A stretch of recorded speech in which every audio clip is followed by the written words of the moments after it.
ليه حياتك مش بتتغير؟ سر ال1% اللي محدش قالهولك. حاسس إنك طايف في الحياة بس مش قريب من الشخص اللي عايز تبقاه؟ كل سنة جديدة نفس الأغنية. السنة دي هتبقى مختلفة. هبطل العادات الوحشة، هبدأ العادات الكويسة. المرة دي فعلا هعمل اللي بقوله. وبعد شهرين نفس المكان، نفس الشخص، صفر تقدم. السؤال: إزاي تبقى الشخص اللي بتحلم بيه؟ إزاي تتحرر من العادات الوحشة وتخلي العادات الكويسة سهلة وأوتوماتيك؟ الإجابة في كتاب واحد، Atomic Habits لجيمس كلير. ودلوقتي هوريك الأسرار دي في أبسط طريقة. 1.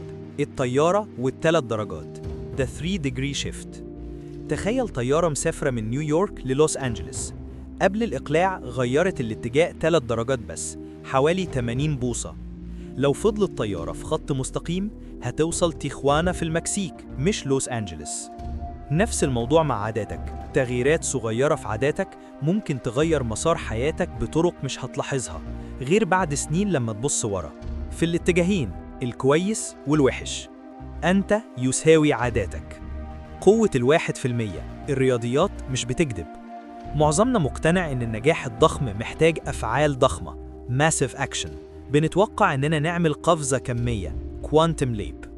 بس الحقيقة التحسينات الصغيرة اللي محدش بيلاحظها في الأول هي اللي بتعمل التغيير المذهل. يلا نشوف الماث. لو اتحسنت 1% كل يوم لمدة سنة هتبقى أحسن ب37 مرة تقريباً. لو اتراجعت 1% كل يوم لمدة سنة هتوصل لصفر تقريباً.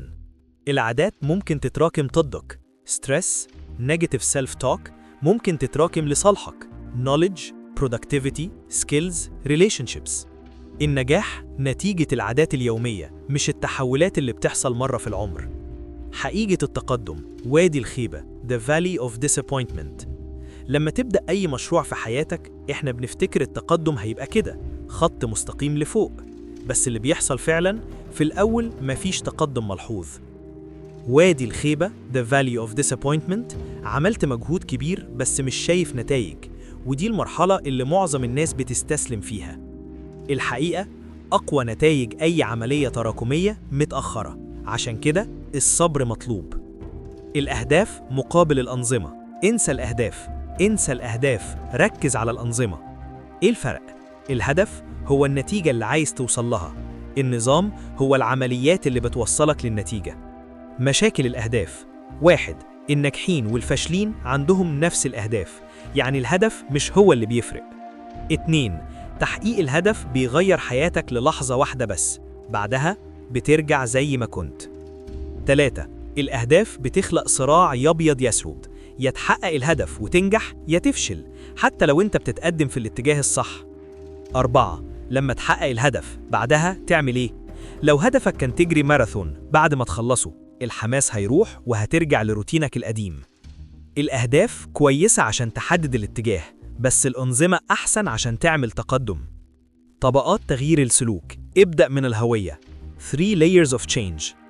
في 3 طبقات لتغيير السلوك. الطبقة الأولى النتائج، outcomes، خسارة الوزن، كتابة كتاب، كسب البطولة، دي النتائج اللي بتحصل عليه.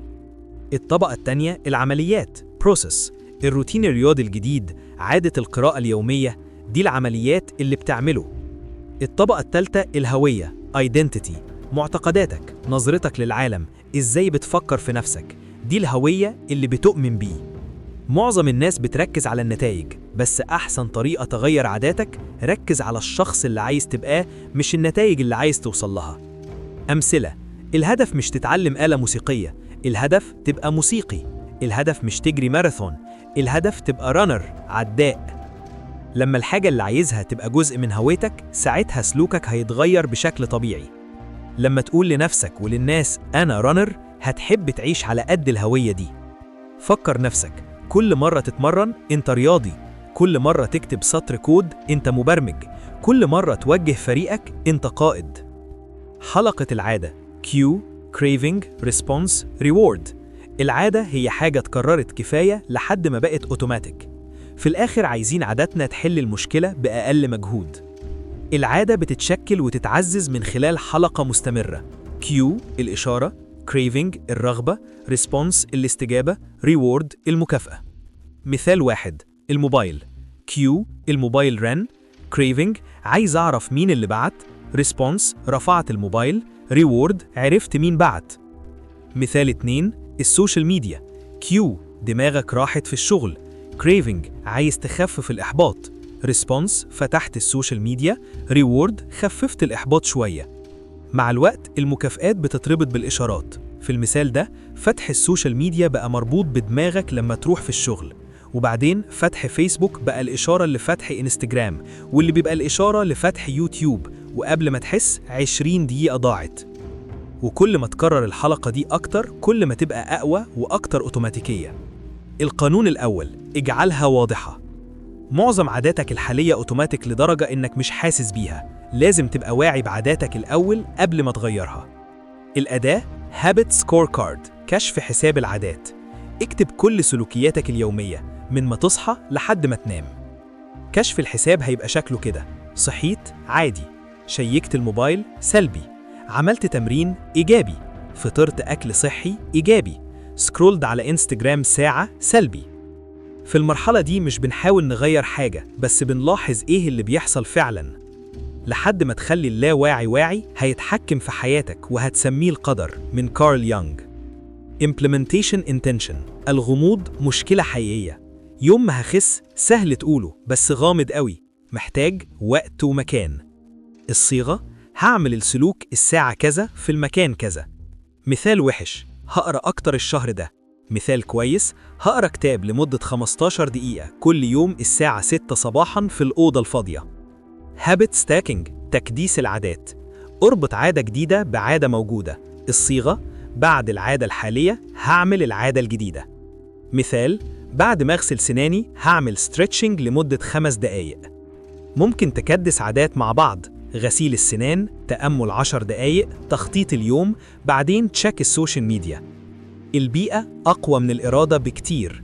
جيمس كلير بيقول لنا الحماس مبالغ فيه، البيئة أقوى من الإرادة بكتير. أمثلة: عايز تشرب مية أكتر، حط أزايز مية في أماكن هتشوفها. عايز تقرأ أكتر، حط الكتاب في مكان هتشوفه. عايز تتحسن في الجيتار، ما تسيبوش في الدولاب. البيئة هي الإيد الخفية اللي بتشكل السلوك البشري. السياق هو الإشارة. الكنبة في الصالة، لشخص مكان القراءة ساعة كل ليلة، لشخص تاني مكان نتفليكس وبيتزا. لو علاقتك بالكنبة الراحة يبقى صعب تشتغل عليها. حاول تعمل مناطق منفصلة في البيت. One space, one use، مكان واحد، استخدام واحد. لإزالة عادة سيئة اخفيها. Make it invisible. ما تعتمدش على ضبط النفس، ده قصير المدى. قطع العادة السيئة من المصدر حل أكثر موثوقية. أمثلة: حط موبايلك في أوضة تانية لو بتتشتت في الشغل. حط الأكل التخين بعيد عن نظرك لو عايز تخس. 8. القانون الثاني، اجعلها جذابة. Make it attractive. لما نتوقع مكافأة بناخد إجراء. كل ما الفعل يبقى أجزاء أكتر كل ما نكرره أكتر. الدوبامين وحلقة التغذية الراجعة. الدوبامين هو هرمون ومرسل عصبي بيأثر على حافزك. لما الدوبامين يزيد بنبقى أكثر تحفيزاً للحركة. الاكتشاف المذهل: مدمنين القمار عندهم ارتفاع في الدوبامين قبل ما يحطوا الرهان، مش بعد ما يكسبوا. الدوبامين مش بس بيتفرز لما نحس بالمتعة، كمان لما نتوقعها. أمثلة: قبل الأجازة التفكير والترقب أحلى من الأجازة نفسها. لما تشوف الأكل التخين الدوبامين بيزيد مش بعد ما تاكله. المدمنين الدوبامين بيزيد لما يشوفوا المخدر مش بعد ما ياخدوه. الرغبة هي اللي بتخلينا ناخد إجراء من الأساس. Temptation Bundling، ربط الإغراء.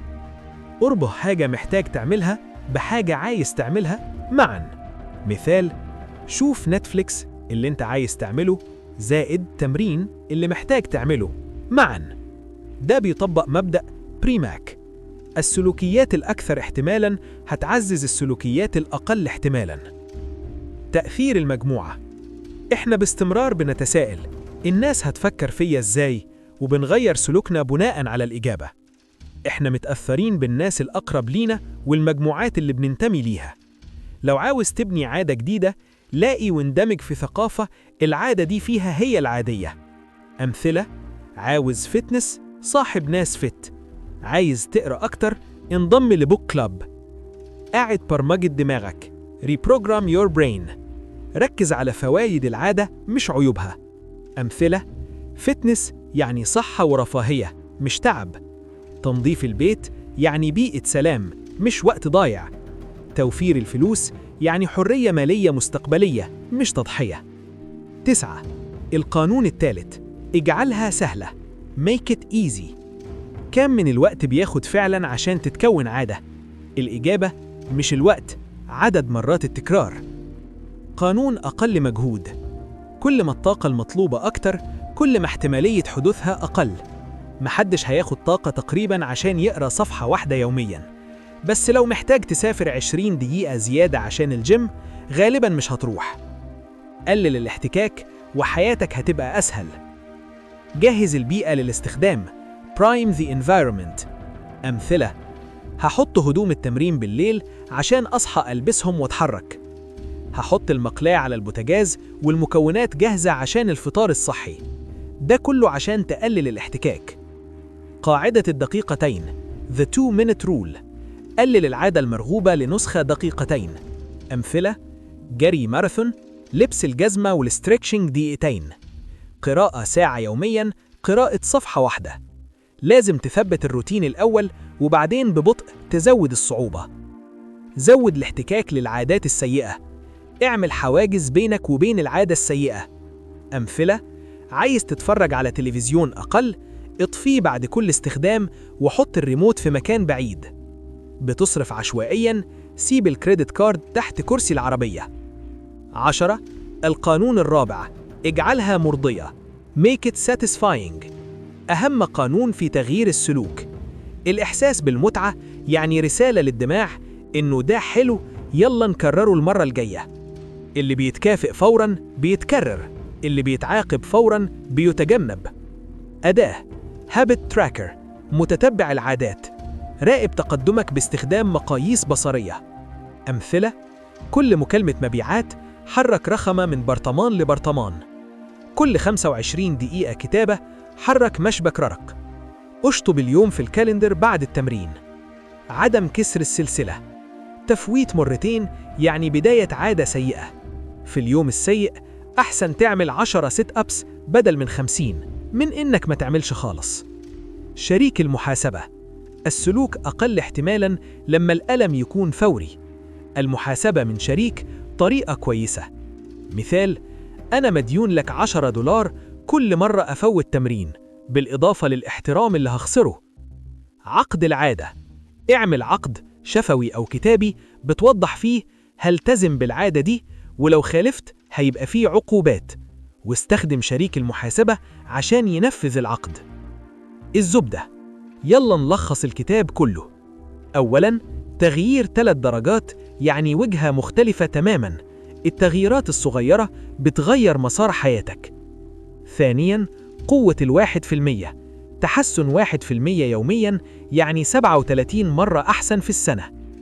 ثالثاً، وادي الخيبة. التقدم مش بيبان في الأول، الصبر مطلوب. رابعاً، انسى الأهداف وركز على الأنظمة. الأنظمة هي اللي بتوصلك مش الأهداف. خامساً، ابدأ من الهوية. ما تبقاش عايز تجري، ابقى رانر. سادساً، حلقة العادة. Q تؤدي إلى craving، تؤدي إلى response، تؤدي إلى reward. سابعاً، القوانين الأربعة. اجعلها واضحة. Habit scorecard، implementation، habit stacking، environment. اجعلها جذابة. دوبامين، temptation bundling، group influence. اجعلها سهلة. 2-minute rule، قلل الاحتكاك، جهز البيئة. اجعلها مرضية. habit tracker، accountability partner، don't break the chain. الزبدة في جملة واحدة: انت مش عاداتك الكبيرة، انت مجموع التحسينات الصغيرة اليومية بتاعتك. تحدي عملي ليك: اختار عادة واحدة بس عاوز تبنيها أو تتخلص منها، وطبق القوانين الأربعة عليها. اكتب في الكومنتات بالصيغة دي: العادة نقطتان، هخليها واضحة ب نقطتان، هخليها جذابة ب نقطتان. هخليها سهلة ب نقطتان. هخليها مرضية ب نقطتان.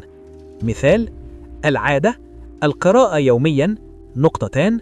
1. واضحة: هقرأ صفحة واحدة يوميا الساعة 6 صباحا في البلكونة. 2. جذابة: هربطها بشرب القهوة temptation bundling. 3. سهلة: قاعدة الدقيقتين، يعني صفحة واحدة بس في الأول. 4. مرضية: habit tracker على الحيطة وشريك محاسبة. ليه ده مهم؟ لأن الكتابة العلنية يعني التزام حقيقي، ولما تكتب الخطة دماغك بتبدأ تنفذها. وافتكر: You do not rise to the level of your goals, you fall to the level of your systems. أنت مش بترتفع لمستوى أهدافك، أنت بتنزل لمستوى أنظمتك. Every action you take is a vote for the type of person you wish to become. كل فعل بتعمله هو تصويت على نوع الشخص اللي عايز تبقاه. Habits are the compound interest of self-improvement. العادات هي الفايدة المركبة للتطوير الذاتي. 1% better every day equals 37 times better in a year. 1% أحسن كل يوم يعني 37 مرة أحسن في السنة. Start small, stay consistent, trust the process. ابدأ صغير، استمر، ثق في العملية. Your atomic habits will build your atomic life. عاداتك الذرية هتبني حياتك الذرية.